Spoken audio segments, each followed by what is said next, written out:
You ask Tiger to solve. This deals with linear equations with one unknown. The final result is x equals 7. Let's solve it step by step. Simplify the expression. Simplify the arithmetic. Group all constants on the right side of the equation.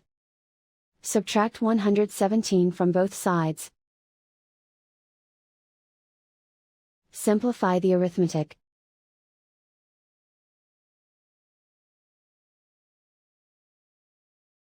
Isolate the x. Divide both sides by 9. Simplify the fraction. Find the greatest common factor of the numerator and denominator. Factor out and cancel the greatest common factor. And so the final result is x equals 7.